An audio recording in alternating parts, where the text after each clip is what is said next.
Hello everyone, welcome back to Future Vision PGTRB English. இன்னைக்கு நாம பார்க்க போற யூனிட் பார்த்தீங்கன்னா 6th யூனிட் அமெரிக்கன் லிட்ரேச்சர் தாங்க பார்க்க போகிறோம். ஸோ ஃபஸ்ட்டு வந்து நம்ம அமெரிக்கன் லிட்ரேச்சரில் இருக்கக்கூடிய ஒர்க்ஸ் பார்க்கறதுக்கு முன்னாடி just we have a glance about the introduction of American literature. So இந்த வீடியோவில் நம்ம வந்து இன்ட்ரடக்ஷன் ஃபஸ்ட்டு பார்க்கலாம். American literature, a vast and diverse field of literary works, offers a rich tapestry of voices and themes that reflect the evolving culture, history, and identity of the United States.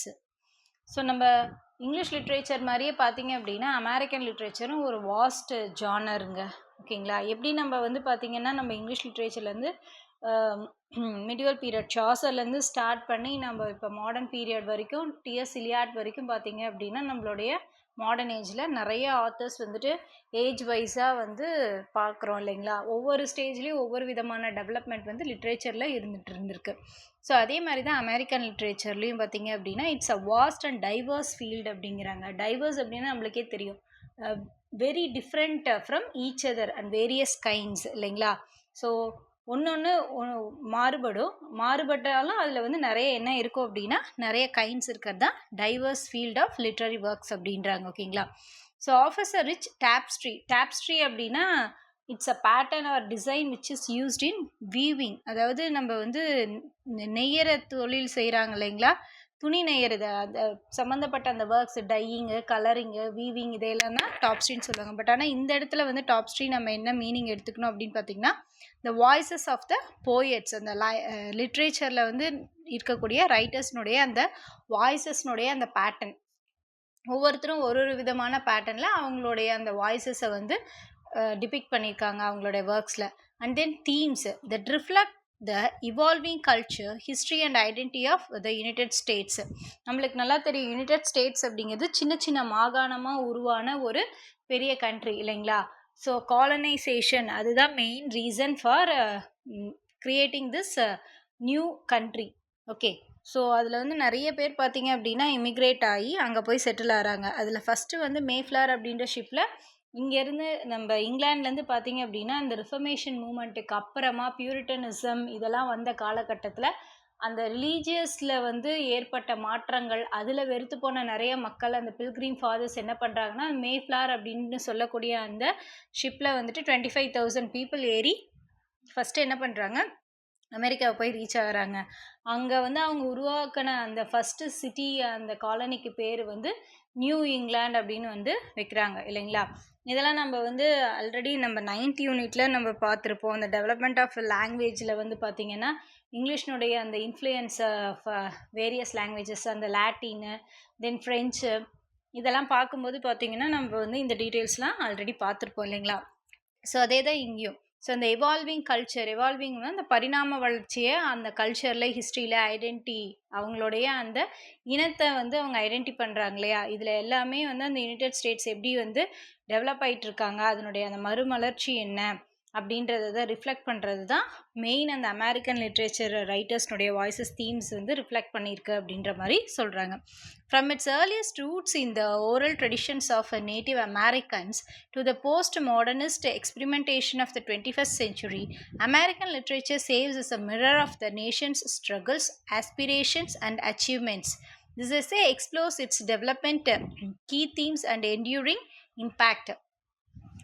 So பார்த்தீங்கன்னா நம்மளுடைய அந்த native அமெரிக்கன்ஸ்னுடைய அந்த earliest oral tradition of அந்த roots வந்து எங்கேருந்து start ஆகிருக்கு, அவங்களுடைய அந்த மூதாதையர்கள்னு சொல்லக்கூடிய அந்த அப்ரோஜின்ஸ், ரெட் இண்டியன்ஸ் தான் அமெரிக்கனுடைய நேட்டிவ்ஸ் இல்லைங்களா? ஸோ அந்த ஒரிஜினல் ஓரல் ட்ரெடிஷன்லேருந்து ஸ்டார்ட் ஆகி அந்த போஸ்ட் மாடர்னிசம் எக்ஸ்பிரிமெண்டேஷன், அதில் நிறைய ஆய்வுகள் செஞ்சு அந்த 21st செஞ்சுரி வரைக்கும் இருக்கக்கூடிய விஷயங்களை அமெரிக்கன் லிட்ரேச்சரை வந்து ரிஃப்ளெக்ட் பண்ணக்கூடிய ஒரு மிரராக அந்த நேஷனுடைய ஸ்ட்ரகிள்ஸு, அதனுடைய ஆஸ்பிரேஷன்ஸு, அச்சீவ்மெண்ட்ஸு, இதையெல்லாம் பிரதிபலிக்கிற ஒரு கண்ணாடியாக.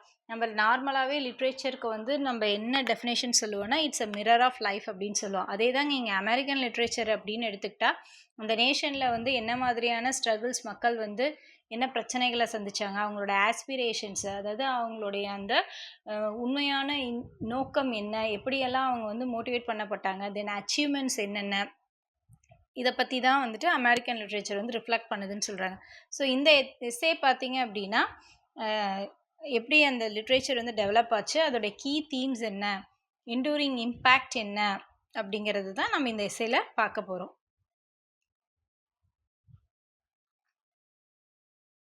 Early beginnings, native and colonial literature. The foundation of American literature lies in the oral traditions of Native Americans who used storytelling to pass down myths, legends and cultural values. ஆக்சுவலாக இந்த இடத்துல ஒரு space வரணுங்க, அண்டுக்கும் கல்ச்சருக்கும் நடுவில். These narratives often emphasized humanity's connection to nature and the spiritual world. So நம்ம மேலே பார்த்தோம் இல்லைங்களா, அந்த ஓரல் ட்ரெடிஷன். அதாவது ஃபஸ்ட்டு பார்த்தீங்க அப்படின்னா நேட்டிவ் அமெரிக்கன்ஸ் வந்து அவங்களுடைய அந்த கல்ச்சரை வந்து எப்படி வந்து டெவலப் பண்ணியிருக்காங்க, அவங்களோட லிட்ரேச்சர் எப்படி இருந்திருக்குன்னா ஓரல் ட்ரெடிஷனாக தான் இருந்திருக்குங்க. அதாவது வாய்மொழியாக சொல்கிறது, கதை சொல்கிறாங்க, ஓகேங்களா, ஸ்டோரி டெல்லிங்.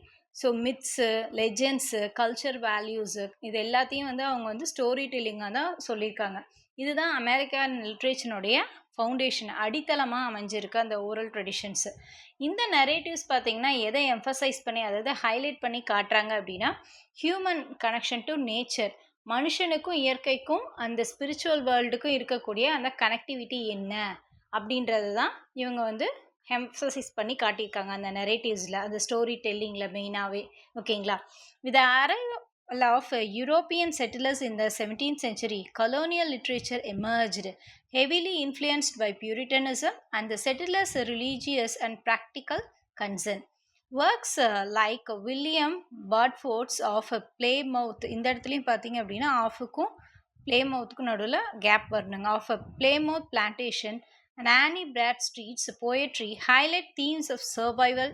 இங்கேயும் ஹாஃபுக்கும் சர்வைவலுக்கும் நடுவில் ஸ்பேஸ் வருதுங்க. Faith and community. The literature of this period was didactic, often serving to instruct and guide. So European settlers 17th centuryயில் வந்து அந்த காலனைசேஷனை வந்து உருவாகினதுக்கு அப்புறம் பார்த்தீங்க அப்படின்னா கலோனியல் லிட்ரேச்சர் அப்படிங்கிறது ஒன்று உருவாச்சுங்க, ஓகேங்களா. அதனுடைய மெயின் தாக்கம் பார்த்தீங்கன்னா மெயினாக பியூரிட்டனிசம். அதுக்கப்புறம் அந்த செட்டிலர்ஸ் வந்து பார்த்திங்கன்னா ரிலீஜியஸ்க்கும் ப்ராக்டிக்கல் ரியல் லைஃப் ஓரியன்டான திங்ஸ்க்கும் அதிகமான கவனத்தை செலுத்தினாங்க. இதில் வந்து William Bradford's of Plymouth plantation. So William Bradford's அப்படின்றவர் இட்ஸ் ஆத்தர் நேம், ஓகேங்களா. அமெரிக்கன் லிட்ரேச்சர் ஒரு ஆத்தரோட நேமு.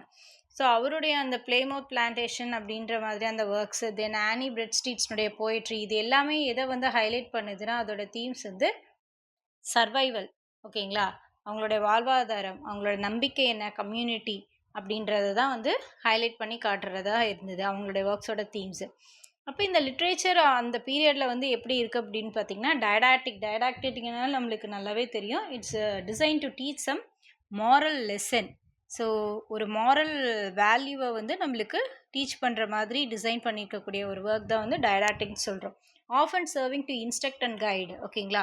ஸோ மக்களை வந்து வழி நடத்துறதுக்கும் அவங்களுக்கு இன்ஸ்ட்ரக்ட் மாதிரியான இருக்கக்கூடிய ஒர்க்ஸ் தான் அப்போ இருந்தது லிட்ரேச்சரில். ஸோ ஏன்னா அந்த பீரியட் வந்து பார்த்திங்கன்னா அந்த செட்டிலர்ஸ் வந்து செட்டில் ஆகும்போது மேக்ஸிமம் இந்த பியூரிட்டன் பில்கிரிம்ஸ் தான் வந்துட்டு காலனைசேஷனில் வந்து ஈடுபட்டிருக்காங்க. அவங்க தான் வந்து இமிக்ரேட் ஆகிறாங்க இங்கிலாந்துலேருந்து அமெரிக்காவுக்கு. ஸோ அந்த செட்டிலர்ஸ் அதிகமாக வந்து பார்த்திங்கன்னா they give importance for religious அப்படிங்கும்போது அந்த ஒர்க்ஸ் டைடாட்டிக்காக இருக்குது அப்படிங்கிறதுல ஆச்சரியப்படுறதுக்கான விஷயம் எதுவும் இல்லைங்க. ஏன்னா இந்த பியூரிட்டன்ஸ் வந்து பார்த்திங்கன்னா தீவிரமான மதத்தை வந்து பரப்புற ஆட்கள் தான் அந்த பியூரிட்டன்ஸ், இல்லைங்களா. They want to purify the doctrines and principles of church. So they are called as Puritans அப்படின்றது நம்மளுக்கு நல்லாவே தெரியும். அடுத்தது பார்த்திங்கன்னா Enlightenment revolutionary spirit. The 18th century witnessed the rise of Enlightenment ideals which emphasized reason, liberty and progress. So 18th centuryயில் பார்த்தீங்க அப்படின்னா 17th centuryயில் அந்த colonist வந்து செட்டில் ஆனதுக்கப்புறம் கலோனைசேஷன் வந்ததுக்கப்புறம் பார்த்தீங்கன்னா பியூரிட்டிசம் பேசிக்கில் ரிலீஜியன் அண்ட் தென் ப்ராக்டிக்கலுக்கு அவங்க வந்து இம்பார்ட்டன்ஸ் கொடுத்து ஒர்க்ஸ் எழுதுனாங்க. அது டைடாட்டிக்காக இருந்தது அப்படின்னு பார்த்தோம், ஓகே. ஸோ இந்த இடத்துல என்லைட்மெண்ட் அப்படிங்கிறது இட்ஸ் மூமெண்ட்ங்க. அதாவது அந்த 17th centuryக்கு அப்புறம் 18th centuryயில் யூரோப்பில் மெயினாக பார்த்தீங்க அப்படின்னா நிறைய ரைட்டர்ஸும் சயின்டிஸ்ட்டும் என்ன பண்ணுறாங்கன்னா தே ஸ்டார்டட் டு ஆர்கியூ. அதாவது சயின்ஸ் அண்ட் ரீசனுக்கு தான் நம்ம வந்துட்டு இம்பார்ட்டன்ட் கொடுக்கணும். ரிலீஜனையும் ட்ரெடிஷனையும் காட்டிலும் சயின்ஸுக்கும் அதே போல் பார்த்தீங்க அப்படின்னா நம்ம இம்பார்ட்டன்ஸ் கொடுக்க வேண்டிய விஷயங்கள் வந்துட்டு இதுக்கு முன்னாடி வந்து நம்ம ரிலீஜனுக்கும் ட்ரெடிஷனுக்கும் இம்பார்ட்டன்ஸ் கொடுத்துருந்தோம். இதுக்கு மேலே சயின்ஸுக்கும் ரீசனுக்கும் தான் இம்பார்ட்டன்ஸ் கொடுக்கணும் அப்படிங்கிறது தான் என்லைட்டன்மெண்ட் ஐடியல்ஸ் அப்படிங்கிறதுங்க. ஓகேங்களா? ஸோ விச் எம்ஃபசைஸ்டு, அதான் இப்போ நான் சொன்னேன் இல்லைங்களா, ரீசன் காரணம், அதே மாதிரி லிபர்ட்டி தனிமனித சுதந்திரம், ப்ராக்ரஸ் அவங்களுடைய அந்த வளர்ச்சி. So writers like Benjamin Franklin the autobiography and Thomas Paine common sense contributed to the இடத்துல டூக்கும் தக்கும் நடுவில் ஸ்பேஸ் வரணுங்க. Revolutionary discourse that lead to American independence. So Benjamin ஃப்ராங்க்லினுடைய ஆட்டோபயோகிராஃபி அப்படின்ற ஒர்க்கும் அதே மாதிரி தாமஸ் பெயினுடைய காமன் சென்ஸ் அப்படின்ற இந்த 2 ஒர்க்கும் பார்த்திங்க அப்படின்னா ஒரு ரெவல்யூஷனரி புரட்சிகரமான ஒரு லீடை கொடுக்குதுங்க அமெரிக்கன் இண்டிபெண்டன்ஸ்க்கு. ஓகேங்களா? ஸோ நம்மளுக்கு சோஷியலிஸ்ட் ஆஃப் இங்கிலாந்து நம்ம படிச்சிருக்கோம், நம்மளுக்கு நல்லாவே தெரியும். அமெரிக்கன் இண்டிபெண்டன்ஸ் பார்த்திங்க அப்படின்னா they have struggled for their independence. நிறைய பேர் வந்து இங்கிலாந்துலேருந்து அமெரிக்காவில் வந்து செட்டில் ஆனதுனால இங்கிலாந்து கவர்மெண்ட் என்ன பண்ணாங்க, whatever you want to do you have to pay tax and you have to get permission from us அப்படின்னு சொல்லிட்டு சொல்கிறாங்க இல்லைங்களா? ஆனால் அங்கேருந்து நாங்கள் இங்கே வந்ததுனால we are the natives of this colony, இந்த யுனைடெட் ஸ்டேட்ஸ்க்கு நாங்கள் நேட்டிவ்ஸாக ஆயிட்டோம் அப்படின்னு சொல்லிட்டு we no need to pay the tax அப்படின்னு என்ன நடக்குது, ஒரு சிவில் வார் நடக்குது அமெரிக்காவுக்கும் இங்கிலாந்துக்கும். ஓகே, ஸோ அதனுடைய அந்த எண்டு தாங்க American war of independence declare பண்ணுறது இல்லைங்களா? These works were instrumental in shaping the ideology foundations of the United States, emphasizing freedom, democracy and individual rights. இந்த ஒர்க்ஸ், அதாவது இந்த Benjamin Franklin and then Thomas pain, இந்த மாதிரி இருக்கக்கூடிய இந்த writers அந்த என்லைட்டன்மெண்ட் ஐடியாஸோட எழுதக்கூடிய, அதாவது ரீசன்ட் சயின்ஸ்க்கு இம்பார்ட்டன்ஸ் கொடுத்து எழுதுகிற அந்த ஆத்தர்ஸ்னால பார்த்தீங்க அப்படின்னா தே வேர் த இன்ஸ்ட்ருமெண்டல், அவங்க வந்து ஒரு இன்ஸ்ட்ருமெண்ட்டாக இருந்திருக்காங்க. எதுக்குன்னா ஷேப்பிங் த ஐடியாலஜிக்கல் ஃபவுண்டேஷன், யுனைடெட் ஸ்டேட்ஸ்னுடைய அந்த ஐடியாஸை வந்து அந்த ஃபவுண்டேஷனை வந்து ஸ்ட்ராங்காக அமைக்கிறதுக்கும் அதில் வந்து காரணம் அப்புறம் சயின்ஸ் இதெல்லாம் கலந்து அது அவங்களுக்கு அதில் வந்துட்டு ஃப்ரீடம் இருக்கணும், டெமோக்ரஸி இருக்கணும், இண்டிவிஜுவல் ரைட்ஸ் இருக்கணும் அப்படிங்கிறத எல்லாத்தையுமே ஹைலைட் பண்ணி அவங்களுடைய அந்த ஐடியாலஜி ஃபவுண்டேஷனை வந்து ஷேப் பண்ணுறதுக்கு இந்த ஒர்க்ஸ் எல்லாமே வந்து ஒரு இன்ஸ்ட்ருமெண்ட்ஸாக இருந்தது அப்படின்னு சொல்லி சொல்கிறாங்க. ஸோ அந்த ரீசனிங் லாஜிக்கலாக பீப்புள் வந்து திங்க் பண்ணக்கூடிய காலகட்டம் அது. ஓகேங்களா? The romantic era and the American Renaissance. So நம்ம இங்கிலீஷ் லிட்ரேச்சரில் வந்து Renaissance period played a vital role இல்லைங்களா? அதாவது லாஸ்ட்டு அந்த லேட்டர் ஆஃப் த அந்த 17th century, அதுக்கப்புறம் beginning of the 18th century, maximum இந்த ரினைசன்ஸ் பீரியட் இல்லையா, அதில் வந்து சயின்ஸில் அதே மாதிரி மெடிக்கலில் அஸ்ட்ரானமியில் எல்லாத்துலேயுமே வந்து ஒரு பெரிய ரெவல்யூஷன் ஏற்பட்ட ஒரு காலகட்டம். இங்கே வந்து பார்த்தீங்க அப்படின்னா இந்த romantic era and American Renaissance வந்து 19th century marked a shift toward romanticism which celebrated emotion, imagination and individuality. So இந்த என்லைட்டன்மெண்ட் ஐடியல்ஸ் அதுலேருந்து அப்படியே கொஞ்சம் டைவர்ட் ஆகி ரொமான்டிக் ஏராவா, அதாவது நேச்சருக்கு இம்பார்ட்டன்ஸ் கொடுக்குறாங்க. ஓகேங்களா? ஸோ அதில் வந்து பார்த்திங்கன்னா மக்களுடைய அந்த இமோஷன்ஸ், உணர்ச்சிகளுக்கும் அவங்களுடைய கற்பனைகளுக்கும் தனித்துவத்துக்கும் முக்கியத்துவம் கொடுக்கப்பட்டது, அதை செலிப்ரேட் பண்ண ஆரம்பித்தாங்க. These period saw the emergence of transcendentalism. So emergence உதயமாகுது, டிரான்ஸ்லெண்டலிசம் அப்படின்னு சொல்லக்கூடிய ஒரு நியூ மூமெண்ட் வந்து என்ன ஆகுதுன்னா உதயமாகுது, தோன்றுது. ஓகேங்களா? ஸோ டிரான்சிடென்டலிசம் அப்படின்னா என்ன அர்த்தம்? ஸோ அதுக்கான அந்த மீனிங் பார்த்தீங்க அப்படின்னா one who give importance for their own thoughts இல்லையா? ஸோ நேச்சருக்கும் பார்த்தீங்கன்னா ரொம்ப இம்பார்ட்டன்ஸ் கொடுக்குறவங்கள நம்ம சொல்லுவோம் இல்லையா? ஆழ்நிலை, the state of peaceful existing and arrangement, அதுதான் வந்துட்டு நம்ம என்னன்னு சொல்கிறோம், டிரான்சிடென்டல். அவங்கள தான் டிரான்சிடென்டலிசம் அப்படின்னா ஆழ்நிலைக்கு, ஸ்டேட் ஆஃப் பீஸ்ஃபுல் எக்ஸிஸ்டன்ஸ், ஒரு அமைதி நிலையை அப்படியே அக்ரிமெண்ட் பண்ணி அதை நோக்கி போகிறது, தட் இஸ் கால்ட் அஸ் டிரான்சிடென்டலிசம்ங்க. ஓகேங்களா? ஸோ அது வந்து தோன்றுது. அதில் லீடிங் ஃபிகர்ஸ் யார் அப்படின்னு பார்த்தீங்கன்னா ரால்ஃப் வால்டோ எமர்சன், அவர் வந்து நேச்சருக்கு ரொம்ப இம்பார்ட்டன்ஸ் கொடுக்குறவர். Then Henry David Thoreau, Walden அப்படின்ற ஒர்க் இவருது ரொம்ப famous. Who emphasized self reliance, nature and spiritual introspection? Emerson. So இவர் தான் வந்து ஃபஸ்ட்டு பார்த்தீங்க அப்படின்னா அந்த டிரான்சிடென்டலிசம் அப்படின்னு சொல்லக்கூடிய ஐடியாவை கொடுத்தது. இவர் தான் பார்த்தீங்க அப்படின்னா இவர் தான் வந்துட்டு தோரி. இவரோட ஒர்க்ஸ் வந்து பார்த்தீங்க அப்படின்னா வால்டன் அப்படிங்கிறது ரொம்ப ஃபேமஸான ஒரு ஒர்க்குங்க. ஓகேங்களா? ஸோ இவங்க எல்லாமே வந்து பார்த்தீங்க அப்படின்னா எதை எம்ஃபசைஸ் பண்ணுறாங்க, எதுக்கு முக்கியத்துவம் கொடுக்குறாங்க, ஹைலைட் பண்ணி பேசுகிறாங்க அப்படின்னு பார்த்தீங்க அப்படின்னா செல்ஃப் ரிலையன்ஸ், அதாவது தன்னை சார்ந்து இருக்கிறது, nature, spiritual introspection. So introspection அப்படின்னா careful examination of our own thoughts, அதாவது நம்மளுடைய எண்ணங்களை வந்து ரொம்ப ஆழ்ந்து டீப்பாக கேர்ஃபுல்லாக எக்ஸாமின் பண்ணுறது. ஓகே, ஸோ இதுக்கு இம்பார்ட்டன்ஸ் கொடுக்குறவங்க தான் இந்த 2 பேரும். இவங்க தான் டிரான்சிடென்டலிசம்க்கு மெயின், அது தோற்றத்துக்கான காரணமே. ஓகேங்களா? The American renaissance of subset of romanticism produced some of the, இங்கே பாருங்க ஆஃபுக்கும் தக்கும் நடுவில் ஸ்பேஸ் வரணுங்க, nation's most enduring literary figures. Nathaniel Hawthorne, the Scarlet Letter, Herman Melville, Moby Dick, Edgar Allan Poe explored complex themes of morality, sin and the human psyche. So இந்த American ரெனசன்ஸ் வந்து பார்த்தீங்க அப்படின்னா ரொமான்டிசிசமோட ஒரு சப்செட்னா அதுக்கு அதை பேஸ் பண்ணி உருவாகின ஒரு விஷயம். ஸோ ரொமான்டிசிசம்லேருந்து வந்த ஒரு சின்ன குரூப்புங்க, அதுதான் வந்துட்டு பார்த்தீங்க அப்படின்னா இந்த டிரான்சிடென்டலிசம்னு சொல்லலாம். அந்த American Renaissance a subset of romanticism அதனுடைய ஒரு சின்ன பகுதி தான். ஓகேங்களா? So some of the nations produced some of the nations most enduring, அதாவது ரொம்ப ஃபேமஸான லிட்ரரி ஃபிகர்ஸை உருவானது பார்த்தீங்க அப்படின்னா நாதினல் ஹாவத்தோன், அவருடைய ரொம்ப ஃபேமஸான ஒரு ஒர்க் தான் த ஸ்கார்லெட் லெட்டர். தென் ஹெர்மன் மெல்வில்லி, மாபி டிக் நம்மளுக்கு ப்ரிஸ்கிரைப் பண்ண சிலபஸில் இருக்குது. அதே போல் எட்கர் ஆலன் போட த அமெரிக்கன் ஸ்காலர், இந்த ஒர்க் இருக்குது இல்லைங்களா? தென் இதெல்லாம் பார்த்தீங்க அப்படின்னா எதை எக்ஸ்ப்ளோர் பண்ணுறாங்க, இவங்க எல்லாருமே எதை வந்து ரொம்ப தெளிவாக எக்ஸாமின் பண்ணுறாங்க கம்ப்ளீட்டாக அப்படின்னு பார்த்தீங்கன்னா morality, sin and then human psyche, இதெல்லாம் தான் அவங்களுடைய தீம்ஸாக இருக்குது. அவங்களோட ஒர்க்கில் இது எல்லாமே தான் அவங்க வந்து என்ன பண்ணுறாங்க அப்படின்னா எக்ஸாமின் பண்ணியிருக்காங்க. ஓகேங்களா? Simultaneously Walt Whitman, Leaves of Grass and Emily Dickinson broke traditional poetic forms, creating uniquely American voices. அதே மாதிரி பார்த்தீங்கன்னா வால்ட் விட்மனுடைய இந்த லீவ்ஸ் ஆஃப் கிராஸ் இதில் ஒரு பகுதி தான் நம்மளுக்கு ப்ரிஸ்கிரைப் பண்ணியிருக்க அவுட் ஆஃப் த கிராடில் அப்படின்ற ரொம்ப அழகான அற்புதமான ஒரு போயம்ங்க. லைஃப் அப்படின்னா என்ன, ஸோ பர்த் ரீபர்த் இது ரெண்டுமே பார்த்தீங்க அப்படின்னா லைஃபோட சைக்கிள். ஓகேங்களா? பர்த் இருந்தால் டெத் இருக்கும், அதே மாதிரி மறுபடியும் ரீபர்த்தும் இருக்கும் அப்படின்னு அந்த 2 பேர்ட்ஸ் வச்சு ஷீ பேர்ட் வச்சு ரொம்ப அழகாக வால்ட் விட்மன் வந்து சொல்லியிருப்பார். ஓகே, அதே போல் எமிலி டிக்கின்சன் அப்படின்னு எடுத்துக்கிட்டால் ஈஸ் அ கன்ஃபெஷனல் போயட் இல்லைங்களா? So because I could not stop for டெத்தில் வந்து டெத்தை வந்து ஒரு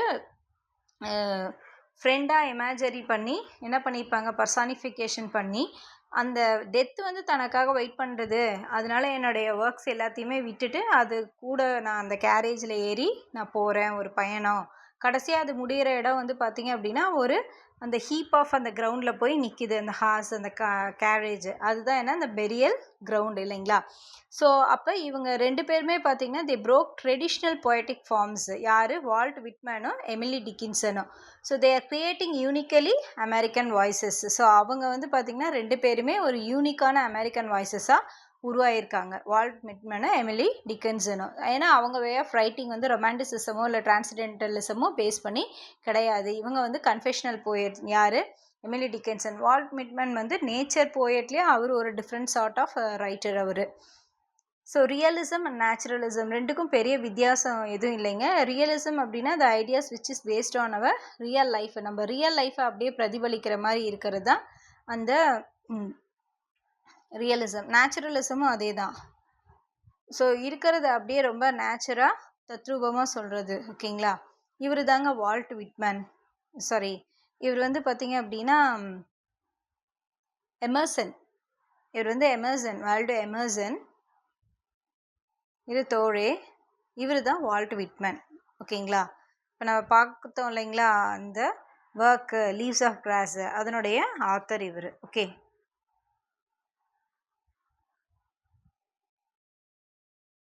The late 19th century brought realism, a reaction against a romantic idealism, focusing on ordinary people and everyday life. Mark Twain, The Adventures of Huckleberry Finn, and Henry James, The Portrait of a Lady. இந்த இடத்துல வந்து ஒரு gap வரணுங்க. Exemplify this movement capturing the nuisances of American society. இங்கேயும் gap வரணும். With keen observation and wit. So 19th century பார்த்தீங்க அப்படின்னா realism அப்படின்ற ஒன்று உருவாகுது. இது வந்து ரொமான்டிக் ஐடியலிசம், அது ரொமான்டிக் அந்த நேச்சர், லவ் ஆஃப் நேச்சருக்கு எகெயின்ஸ்டான ஒரு ரியாக்ஷன், ஒரு மூமெண்ட்டு. இது எது ஃபோக்கஸ் பண்ணுது, அதாவது இந்த ரியலிசம் அப்படிங்கிறதோடைய ஃபோக்கஸ் எதுனா ஆர்டினரி பீப்புள், அவங்களுடைய எவ்ரிடே லைஃப். ஓகே, தத்ரூபமாக வந்து அன்றாட வாழ்க்கையில் என்ன நடக்குதோ அதை அப்படியே பிரதிபலிக்கிறது தான் ரியலிசம்ங்க. ஓகே, இதில் வந்து பெஸ்ட் ரைட்டர் யார் அப்படின்னு பார்த்தீங்கன்னா நம்ம மார்க் ட்வைன் சொல்லலாம். இவருடைய அந்த அட்வென்ச்சர்ஸ் ஆஃப் ஹக்கிள்பெரி ஃபின் நம்மளுக்கு அதில் ஒரு பார்ட் இருக்குது இல்லைங்களா. ஸோ அண்ட் தென் ஹென்ரி ஜேம்ஸ்னுடைய போர்ட்ரேட் ஆஃப் அ லேடி. இது ரெண்டுமே பார்த்தீங்க அப்படின்னா எதுக்கு எக்ஸாம்பிளாக இருக்குது அப்படின்னா இந்த மூமெண்ட்டுக்கு எக்ஸாம்பிளுங்க. எது ரியலிசம் மூமெண்ட்டுக்கான பெஸ்ட்டு எக்ஸாம்பிள், அதை அப்படியே வந்து எக்ஸாம்பிளிஃபை பண்ணி காட்டுது ரியலிசம். கேப்சரிங் த நியூசன்சஸ், அந்த அமெரிக்கன் சொசைட்டியில் நடக்கக்கூடிய என்னென்ன நியூசன்சஸ் அப்படிங்கிறத கீன் அப்சர்வேஷனோடையும் விட்டு, அதாவது அறிவுபூர்வமாக அதை நிரூபிக்கிற வகையில் இவங்களுடைய அந்த ரியலிஸ்டிக் ரைட்டர்ஸ்னுடைய ஒர்க்ஸ் வந்து இருக்குன்னு சொல்லலாம். அடுத்தது naturalism, and offshoot of realism. அதாவது இந்த நேச்சுரலிசம் அப்படிங்கிறது பார்த்தீங்கன்னா thing that develops from something, ஒன்றுலேருந்து உருவான இன்னொன்று விஷயம், அதுதான் வந்துட்டு ஆஃப் ஷூட் அப்படின்னு சொல்கிறது. ஆஃப் ஷூட் அப்படின்னா இந்த ரியலிசம்லேருந்து உருவானது தான் நேச்சுரலிசம்ங்க. ஓகேங்களா, இதுக்கு மீனிங் இன்னொரு தடவை சொல்கிற பாருங்க. ஆஃப் ஷூட் அப்படின்னா a thing that develops from something, ஒன்றுலேருந்து உருவான மற்றொன்று. ஓகேங்களா. dwelled deeper, அதாவது dwelled அப்படின்னா ரொம்ப மூழ்கி போகிறது. Okay, to reach inside to search something, ரொம்ப டீப்பாக மூழ்கி போகிறது, சர்ச் பண்ணுறது. ஓகேங்களா. Into the deterministic forces of environment and heredity. So நம்மளுடைய சுற்றுச்சூழல், நம்மளுடைய ஹெரிடிட்டியை தீர்மானிக்கக்கூடிய ஃபோர்ஸஸ் எது அப்படின்றத ரொம்ப டீப்பாக வந்து ஆராய்ச்சி பண்ணுறாங்க இந்த naturalism writers. Writers like Stephen Crane, the red badge of courage, and the Jack London, The Call of the Wild, portrayed humans as subject to nature's indifferent power and societal constraints. So இவங்க ரெண்டு பேரும் பார்த்தீங்க அப்படின்னா இந்த naturalism ரைட்டர்ஸுங்க. ஓகேங்களா, இவங்க வந்து இவங்களுடைய ஒர்க்கில் வந்து பார்த்திங்கன்னா they have portrayed humans as subject. அவங்களுடைய அந்த ஒர்க்கோட சப்ஜெக்டே பார்த்திங்க அப்படின்னா மெயினாக ஹியூமன்ஸ் தான். டு நேச்சர்ஸ் இன்டிஃப்ரெண்ட், எப்படி வந்து இயற்கைக்கு புறம்பாக அந்த பவர் இருக்குது, nature's indifferent power.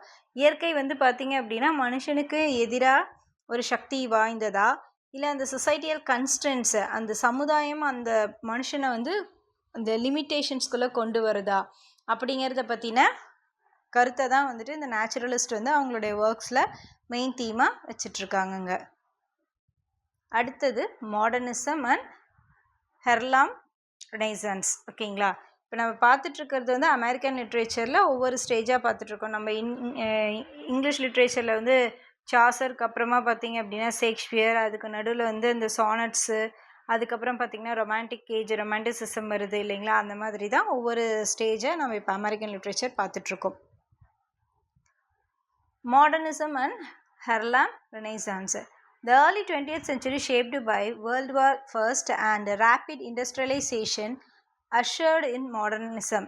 This era was characterized by experimental, இந்த பைக்கும் எக்ஸ்பிரிமெண்டலுக்கும் வந்துட்டு ஸ்பேஸ் வரணுங்க, forms and a sense of disillusionment. T.S. Eliot, The Wasteland, F. Scott Fitzgerald, The Great Gatsby, and Ernest Hemingway, The Sun Also Rises, explored themes of alienation, identity, and the loss of traditional values. So, modernism and the early 20th century அந்த first world war உருவாக்கின ஒரு விஷயந்தாங்க rapid அந்த industrial development வந்தது இல்லைங்களா. Agrarian revolution, industrial revolution, இது எல்லாமே வந்து பார்த்திங்க அப்படின்னா இதுதான் காரணம். To show somebody where to go, அதாவது எங்கே போகணும், மக்கள் எதை நோக்கி போகணும் அப்படின்ற ஒரு விஷயத்தை காட்டி கொடுத்தது இந்த first world war industrial revolution தாங்க. ஓகேங்களா, அது இண்டஸ்ட்ரியலைசேஷன்னா இண்டஸ்ட்ரியல் ரெவல்யூஷன் ரெண்டுமே ஒன்று தான் இல்லைங்களா. அதுதான் அந்த மாடர்னைசேஷனுக்கான ஒரு தாக்கத்தை ஏற்படுத்துச்சு. இந்த ஏரா பார்த்தீங்க அப்படின்னா இட் வாஸ் கேட்டகரைஸ்டு. இதை எப்படி நம்ம வந்து கேட்டகரைஸ் பண்ணலாம் அப்படின்னா experimental forms and sense of disillusionment. எல்லாத்துக்குமே வந்து பார்த்தீங்க அப்படின்னா ஒரு காரணம் காரியம் இந்த இடத்துல வந்து பார்த்தீங்கன்னா டிஸ்இல்யூஷன்மெண்ட் அப்படின்னா ஏமாற்றம். ஓகேங்களா? ஸோ இதனால எக்ஸ்பிரிமெண்டல் ஃபார்ம்ஸ் அதாவது ஒன்னொன்னையும் ஆராய்ச்சி பார்க்காத அந்த சென்ஸ் ஆஃப் டிஸ்இல்யூஷன்மெண்ட், ஏதோ ஒரு குறை ஒரு ஏமாற்றம் இருக்குது. டிஎஸ் எலியட்டோடைய வேஸ்ட்லேண்ட், அதுக்கப்புறமா எஃப் ஸ்காட் ஃபிட்ஸெரால்டுடைய த கிரேட் கேட்ஸ்பை, ஏர்னஸ்ட் ஹெமிங்கோட சன் ஆல்சோ ரைசஸ். இது எல்லாமே பார்த்தீங்கன்னா இந்த ஒர்க்ஸ் எல்லாமே எதை எக்ஸ்ப்ளோர் பண்ணுது அப்படின்னா த தீம்ஸ் ஆஃப் ஏலியனேஷன். ஏலியனேஷன்னா இந்த குரூப்பில் நம்ம வந்து சார்ந்தவங்க இல்லை அப்படின்னு, the feeling that you to not belong to a particular group, இந்த இனத்தை நம்ம சேர்ந்தவங்க இல்லைன்ற ஒரு ஃபீலிங்கை உருவாக்குனது. தென் ஐடென்டி, இப்போ நம்ம யார், நம்மளுக்கான ஐடென்டி என்ன, த லாஸ் ஆஃப் ட்ரெடிஷ்னல் வேல்யூஸ், இதையெல்லாம் எக்ஸ்ப்ளோர் பண்ணுறது தான் இவங்களுடைய ஒர்க்ஸ். இந்த காலகட்டத்தில் வாழ்ந்த இந்த மாடர்ன் ரைட்டர்ஸ்னுடைய ஒர்க்ஸ்னுடைய தீமாக இருந்ததுங்க. Parallel to modernism, the Harlem Renaissance emerged as a culture and artistic explosion among African Americans. Writers like Langston Hughes, Zora Neale Hurston, their eyes were watching God, and Claude McKay celebrated Black identity, heritage, and resilience, challenging racial stereotypes. So இதில் பார்த்தீங்கன்னா இந்த ஹெர்லாம் renaissance அப்படின்னால African Americans தாங்க. ஓகேங்களா? அது எப்படி உதயமானது, தோற்றம், அதனுடைய தோற்றம் எமர்ஜ் ரைஸ் ஆச்சு அப்படின்னு பார்த்தீங்கன்னா கல்ச்சுரல் அண்ட் ஆர்டிஸ்டிக் எக்ஸ்ப்ளோஷன் நம்ம ஆஃப்ரிக்கன் அமெரிக்கன்ஸ், அந்த ஆஃப்ரிக்கன் அமெரிக்கன் அவங்கக்கிட்ட உருவான அந்த கல்ச்சர் அண்ட் தென் ஆர்டிஸ்டிக், அதாவது அந்த லிட்ரேச்சரை வந்து எப்படி நம்ம வந்து எக்ஸ்ப்ளோர் பண்ணுறது அப்படின்ற அந்த ஒரு தாட்டு. ஸோ இதில் ஃபேமஸ் ரைட்டர்ஸ் பார்த்தீங்க அப்படின்னா லாங்ஸ்டன் ஹக்ஸு, தென் ஜோரா நீல் ஹர்ட்சன், அவங்களோட ஒர்க்ஸ் வந்துட்டு தேர் ஐஸ் வேர் வாட்சிங் காட் அப்படின்றதுங்க. தென் கிளாட் மேக்கே செலப்ரேட்டட் பிளாக் ஐடென்டி, இவங்க வந்து பிளாக்குக்கான ஒரு அந்த இன ஐடென்டி கொடுக்கணும் அப்படின்றதுக்காகவும் அவங்களோட ஹெரிட்டேஜு. தென் ரெசிலன்ஸ் அப்படின்னா மீள்தன்மை, the ability of people to recover quickly, அதுலேருந்து மீண்டு எடுக்கணும். அவங்க வந்து அடிமைகளாக இருக்காங்க இல்லையா, அந்த ஸ்லேவிசம்லேருந்து அவங்கள வந்து என்ன பண்ணணும் அப்படின்னா ரெக்கவர் பண்ணணும். என் சேலஞ்சிங் ரேஷியல் ஸ்டீரியோ டைப்பு, அதே ஒரே மாதிரியான அந்த ஸ்டீரியோ டைப் வேணும், எல்லா இனமும் ஒன்று தான் அப்படின்றதுக்காக பாடுபடுற மாதிரி எழுதின ஒர்க்கர்ஸ் தான் யார் அப்படின்னா இந்த ஆஃப்ரிக்கன் அமெரிக்கன் இனத்தை சேர்ந்த இந்த ஹெர்லாம் ரெனேசன்ஸை உருவாக்கினவங்க. ஓகேங்களா? அடுத்து post modernism and contemporary literature. Post-World War II literature transitioned into postmodernism, categorized by fragmented narratives, mid-fiction, and skepticism. இந்த இடத்துல skepticism of தனித்தனி வேர்டுங்க, grand narratives. Authors like Kurt Vonnegut, Slaughterhouse-Five, Thomas Pynchon, Gravity's Rainbow, and Toni Morrison Beloved redefined storytelling, exploring memory, trauma, and culture identity.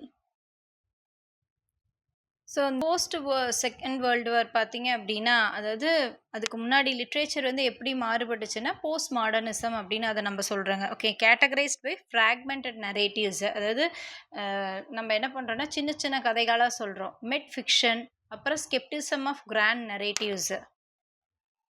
Grand நரேட்டிவ்ஸில் பார்த்தீங்கன்னா novels எல்லாமே வருங்க, இதெல்லாம் grand நரேட்டிவ்ஸ்ன்னு நம்ம சொல்லுவோம் இல்லைங்களா? Then authors like Kurt Vonnegut, அவரோட work வந்து ஸ்லேட்டர்ஹவுஸ்-5, தென் தாமஸ் பிகானுடைய கிராவிட்டிஸ் ரெயின்போ, தென் டோனி மோரிசனுடைய பிலாவ்டு. இது எல்லாமே பார்த்தீங்கன்னா மறுபடியும் அந்த ஓரல் ட்ரெடிஷன்னு சொல்லக்கூடிய story telling, then exploring memory and trauma அப்படின்னா இட்ஸ் மென்டல் ஷாக்குங்க. ஓகேங்களா? அதாவது ஒரு நிலையை பார்த்து சடனாக ஷாக் ஆகிறது, ஒரு விஷயத்தை பார்த்து, அதுதான் என்னன்னு சொல்கிறது நம்ம டாமா அப்படின்னு சொல்லுவோம். அதோடைய ப்ரொனன்சியேஷன் பார்த்திங்கன்னா டாமா.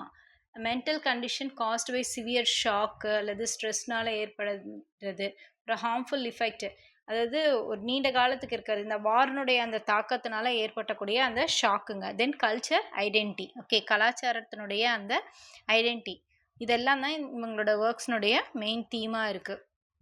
In contemporary literature, diversity and inclusivity have become central themes. So, diversity அப்படின்னா முன்னைய பார்த்த various kinds one different from one another. Then inclusivity அப்படின்னா ஒரு சில புது விஷயங்களை வந்து உள்ள திணிக்கிறது. ஓகேங்களா, இதெல்லாம் வந்து சென்ட்ரல் தீம்ஸாக மாறுச்சு. Writers like Jhumpa Lahiri, the Namesake, then Chimamanda கினி Adichie, Americanah, then Claus and Whitehead, The Underground Railroad explore immigrant experiences. immigrant அப்படின்னா ஒரு இடத்துலேருந்து இன்னொரு இடத்துக்கு இடம்பெயர்றவங்க, அவங்களுடைய அந்த எக்ஸ்பீரியன்சஸ் தான் இவங்க வந்து என்ன பண்ணியிருக்காங்க, ஜிம்பா லஹரி, அப்புறம் சிம்மமந்தா கனி அடிச்சி, இவங்க இந்த கிளாஸ் அண்ட் ஒயிட் ஹெட், இவங்க எல்லாருமே அவங்களோட ஒர்க்ஸில் வந்துட்டு எக்ஸ்ப்ளோர் பண்ண விஷயம், எக்ஸிபிட் பண்ண விஷயம் என்னென்னா இமிக்ரெண்ட் எக்ஸ்பீரியன்சஸ், அந்த மாற்றம், இப்போ இந்த தாக்கத்தை ஏற்படுத்துறது. ஆஃப்ரிக்கன் அமெரிக்கன்ஸ் அந்த இன வேறுபாடு, ஒரு இனம்லேருந்து இன்னொரு இடத்துக்கு வந்ததுக்கப்புறம் பார்த்திங்கன்னா அவங்களுடைய மொழி, கல்ச்சர், அப்புறம் ரேஸ், இது எல்லாமே மாறுபடும் போது அதனுடைய இம்பேக்ட், இப்போ அவங்க எங்கே இருக்காங்களோ அதுக்கு தகுந்த மாதிரியான மாற்றங்களை உருவாக்குற விஷயங்களை தான் வந்துட்டு இவங்களோட ஒர்க்ஸில் பார்க்கலாம். ஓகேங்களா. Then systematic racism, historical injustice reflecting a globalized multicultural America. So systematic racism அந்த இன வேறுபாடுங்கிறது இருந்துகிட்டே இருக்குது. ஹிஸ்டாரிக்கல் இன்ஜஸ்டிஸ் அப்படிங்கிறது அந்த இன வேறுபாடுனால மக்களை வந்து அடிமைப்படுத்தி வைக்கிறது. குளோபலைஸ்டு அதாவது உலகமயமாதல். தென் மல்டிகல்ச்சுரல் அமெரிக்காவில் பார்த்திங்கன்னா ஆப்ரிக்கன்ஸ் இருக்காங்க, ரஷ்யன்ஸ் இருக்காங்க, ஸ்காட்லாண்ட், அயர்லாண்டுலேருந்து போனக்கூடிய மக்கள் இருக்காங்க. அப்போ அது ஒரு மல்டிகல்ச்சுரல் நேஷன் இல்லைங்களா. இது எல்லாமே வந்து அந்த கண்டெம்பரரி லிட்ரேச்சர்னுடைய ஆத்தர்ஸ் அவங்களோட ஒர்க்கில் வந்து தீமாக எழுதியிருக்காங்கங்க. அடுத்தது key themes in American literature. Throughout history, American literature has grappled with recurring themes. திரும்ப திரும்ப உருவாக்கக்கூடிய அந்த தீம்ஸுங்க. ஓகேங்களா. ஸோ கிராப்பிள்டு அப்படின்னா ஸ்ட்ராங் ஹோல்டு, ஒரு விஷயத்த நல்லா இறுக்கமாக பிடிச்சிக்கிறது, அதை திரும்ப திரும்ப அந்த தீம்ஸில் கொண்டு வருதுங்க. Freedom and individualism. Okay, so மக்களுக்கு என்ன வேணும், சுதந்திரம் வேணும், தனித்தன்மை வேணும். The pursuit of liberty and personal identity is central to works from the revolutionary era to modern times. So நிறையா ஒர்க்ஸ் அந்த ரெவல்யூஷனரி ஏராலேருந்து மாடர்ன் டைம் வரைக்கும் இருக்க எல்லா ஒர்க்லையும் பார்த்தீங்க அப்படின்னா pursuit of liberty and personal identity அப்படிங்கிறது சென்ட்ரல் டு ஒர்க்ஸ், அதாவது ஒரு மையமாக அமைஞ்சுது. அதே மாதிரி the American dream. Literature often critics are reminds this ideal. இங்கே ஸ்பேஸ் வரணுங்க. Questioning its attainability and implications. So literature திரும்ப திரும்ப பார்த்திங்கன்னா நிறைய கிரிட்டிக்ஸ் ரிமைண்ட் திஸ் ஐடில், அதாவது இந்த அமெரிக்கன் ட்ரீம் ஒரு ஐடியலான ஒரு விஷயம். ஓகேங்களா, ஒரு தனித்துவம் வாய்ந்தது, யூனிக்னஸ். கொஷின் பண்ணுறாங்க. அட்டைனபிலிட்டி அண்ட் இம்ப்ளிகேஷன்ஸ், எப்படி வந்து அதை நம்ம வந்து அட்டன் பண்ணலாம், நம்மளுக்கு வரக்கூடிய அந்த எதிர்பார்ப்புகள், அந்த ஸ்ட்ரகிள்ஸ் எல்லாம் அதை எப்படி வந்து இம்ப்ளிகேட் பண்ணலாம், இம்ப்ளிகேஷன்ஸ் அப்படின்னா எப்படி அதை நடைமுறைக்கு படுத்தலாம் அப்படின்ற மாதிரியான கேள்விகள் உருவாகுது. Then race and identity. From slave narratives like Frederick Douglass's autobiography to contemporary works, racial dynamics remain a critical ஃபோக்கஸுங்க. இந்த வேர்டு தனித்தனியாக வரணும். ஓகேங்களா, ஃபோக்கஸ் தனியாக, கிரிட்டிக்கல் தனியாக. ஸோ அப்போ ஸ்லேவ் நரேட்டிவ்ஸ், அதாவது ஃபெட்ரிக் டக்ளஸ் அவரோட ஆட்டோபயோகிராஃபியில் பார்த்தீங்க அப்படின்னா ஸ்லேவிசம், அந்த இனத்தினுடைய அந்த ஐடென்டிட்டியை பற்றின விஷயங்களை தான் எழுதியிருக்காரு அந்த கண்டெம்பரரி ஒர்க் வரைக்குமே. So racial dynamics remain a critical focus. அப்போ அந்த ரேஷியல் டைனமிக் அப்படிங்கிறது பார்த்தீங்கன்னா, ஸோ டைனமிக்னா having a lot of energy, a strong personality. Okay, இந்த இனம் அப்படிங்கிறது, அந்த இனவெறி, அந்த இனத்துக்கான ஒரு ஐடென்டிட்டி அப்படிங்கிறது பார்த்திங்கன்னா ஒரு ஸ்ட்ராங் பர்சனாலிட்டியோட ஒரு எனர்ஜெட்டிக்கான ஒரு விஷயமா இருந்துகிட்ருக்கு. ரிமைன் அ கிரிட்டிக்கல் ஃபோக்கஸ், அதுதான் திரும்ப திரும்ப பார்த்திங்க அப்படின்னா கிரிட்டிக்கல் ஃபோக்கஸாக அமையுது. Okay, then nature and the ஃப்ரான்டியர்னா இந்த இடத்துல border. The vast American landscape has inspired urban exploration symbolizing both opportunity and challenge. இருக்க பார்த்தீங்கன்னா அந்த மாகாணங்கள், அங்கே இருக்கக்கூடிய அந்த நேச்சுரல் ரிசோர்ஸஸ் தோண்ட நிறைய மைன்ஸ் எல்லாம் வர என்ன ஆகுது, அவங்களுடைய அந்த நேச்சர், இயற்கை வளம், அந்த ஃப்ரான்டியர், அதை சுற்றி இருக்கக்கூடிய அந்த பார்டர், அந்த அமெரிக்கன் லேண்ட்ஸ்கேப் பார்த்தீங்கன்னா இன்ஸ்பயர்ட் தூண்டுதலை ஏற்படுத்துது. ஒரு விதமான பயத்தோடு சேர்ந்த ஒரு inspiration and exploration. So examine பண்ணுறது, வெளிப்படுத்துது. Then symbolizing both opportunity and challenge. அவங்களுக்கு இருக்கக்கூடிய அந்த ஆப்பர்ச்சுனிட்டிஸ், சேலஞ்ச் ரெண்டையுமே அது என்ன பண்ணுது அப்படின்னா சிம்பலைஸ் பண்ணி காட்டுறாங்க. அடுத்தது வந்து social justice. Many works advocate for equality, addressing issues like gender, class and civil rights. இது சோஷியல் ஜஸ்டிஸ், அது சமுதாயத்துக்கு நீதி கிடைக்கணும். ஸோ நிறைய ஒர்க்ஸ் வந்து அட்வொகேட்னா இந்த இடத்துல வந்து சப்போர்ட் பண்ணுதுங்க. எதுக்கு சப்போர்ட் பண்ணுது அப்படின்னு பார்த்தீங்கன்னா, நிறையா ஒர்க்ஸ் வந்துட்டு equality, then addressing issues like gender, class, civil rights, இது எல்லாத்தையும் வந்து அட்ரஸ் பண்ணுற மாதிரி, எடுத்துரைக்கிற மாதிரியான ஒர்க்ஸாக இருக்குது. தென் இம்பார்ட்டன்ட் மூமெண்ட்ஸ் இன் அமெரிக்கன் லிட்ரேச்சர், இதை வந்து நம்ம நெக்ஸ்ட் வீடியோவில் பார்க்கலாங்க. Future Vision Study Center, 2nd floor, ABK Maruti Plaza, opposite Hotel Lakshmi Prakash, SKS Hospital Road, New Bus Stand, Salem 4. For contact 90420 30163 and web address www.futurevision.ias.com.